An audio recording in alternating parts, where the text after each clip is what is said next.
Hello everyone, this is your broker here wanting to go over some important information regarding HSA, health savings accounts, and HSA eligible insurance plans, as well as some important information and changes that are happening for 2026. So what is an HSA? An HSA is a health savings account, and there's two parts. You have the HSA eligible insurance plan, which is your health plan, which allows you to open up a health savings account, which is just like a bank account with a debit card attached where you contribute funds to be spent on eligible medical expenses. What are some benefits of an HSA? HSAs are known for their triple tax advantage account, meaning the funds that you contribute to your health savings account are pre-tax dollars, which lower your overall income and lowers your overall tax bill. The growth is also tax-free, and then when you spend it on qualified medical expenses, it is also tax-free. So it's got a triple tax benefit. Another benefit is that the money rolls over each year and is yours for life. It is not a use it or lose it like an FSA account. So let's say you contribute $2,000 in your HSA account and you don't use it because you don't go to the doctor. Those funds will stay in that account for you to be able to use in the future. So why do people choose HSAs and what are some pros? HSA eligible health plans are typically on the bronze level and they offer lower premium and the lowest max out of pocket. We talked about the triple tax advantage, and they also have long-term savings and investment potential. The funds roll over each year. Even if you change plans, the funds that you contribute if you haven't spent will stay in that account for you to use in the future. Also, if you have a large expense like a surgery or delivery where you're likely to meet the max out of pocket, the HSA eligible health plan typically offers the lowest max out of pocket, lowering your overall cost, as well as you're able to contribute the funds that you know you're going to spend on that surgery or delivery tax-free. Some other advantages is that it can be used on other medical expenses not covered by insurance. It's typically often used for acupuncture, orthodontics, LASIK surgery. So if you plan on spending that money anyway, you can funnel it through a tax-free savings account through your HSA or contribute those funds tax-free to save up for those expenses in the future. So how much can you contribute into a health savings account? The contribution limits are regulated by the IRS and change typically each year. For 2026, a single tax filer that's under the age of 55 can contribute up to $4,400. There's no minimum that you can contribute, there's only a maximum. The family contribution limit for 2026 is up to $8,750. If you're over 55, you have a $1,000 catch-up, meaning if you're a single tax filer over the age of 55, you can contribute up to $5,400 in your HSA account for 2026 as long as you are enrolled throughout the whole year, all 12 months. This is not tax advice. Please reach out to your tax professional to verify how much you can contribute and your eligibility of contribution, as this is not tax advice and I am not a tax professional.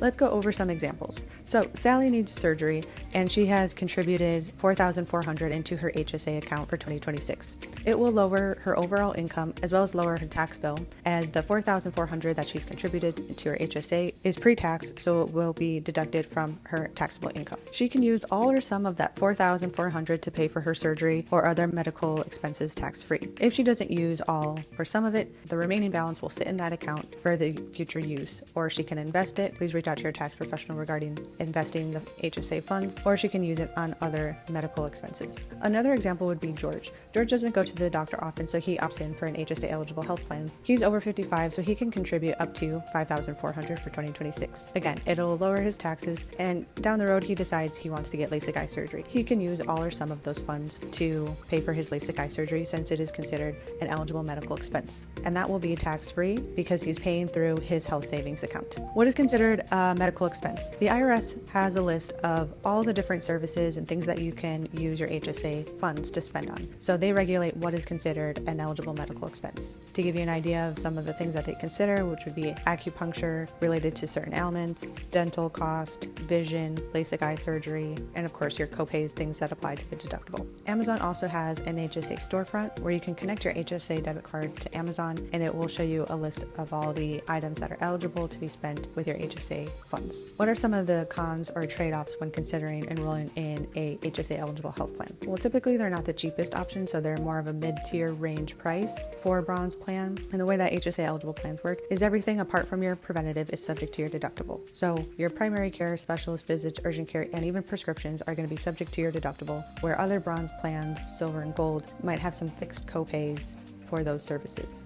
So what's changing for 2026? Starting January 1st, 2026, there are some exciting changes happening regarding HSAs and HSA eligible health plans. Starting January 1st, 2026, all bronze and catastrophic plans under the Affordable Care Act are considered HSA eligible. Now you can combine a traditional health plan like a catastrophic plan or a bronze plan that has copays for certain services and open up an HSA account and contribute funds to take advantage of the savings and tax benefits. The catastrophic category is only available to people who are 30 and under, so if you are 30 and under, the catastrophic plans will populate. There's no financial assistance that can be applied to catastrophic plans. If you are 30 or older, or if you qualify for financial assistance, a bronze plan might make more sense. Feel free to reach out during open enrollment if you have any questions on this. There will be a lot more plans available to choose from and different plan designs that are now considered HSA eligible. There are some eligibility requirements in order to open up an HSA account and contribute. Some of them would be you have to be enrolled in an HSA qualified health plan. During 2026, there will be a lot more options. If you would like to change to one of those plans, feel free to let me know during open enrollment. No disqualifying other coverages, so you cannot have an FSA through your employer, and you cannot be enrolled in Medicare, and you cannot be claimed as someone else's dependent. So is an HSA plan a good fit for you? Generally, if you're healthy and you're just using the preventative services and you would like to open up a health savings account for the savings and investment potential or the tax benefits, or the opposite is true. If you have a large medical expense where you know you're likely to meet the max out of pocket and you're going to spend those funds anyway, it might be best to fund it through a tax-free HSA account and use your HSA funds in order to pay for that medical expense. How to set up a health savings account. As mentioned, it is a two-part process. So if you're interested in opening up an HSA account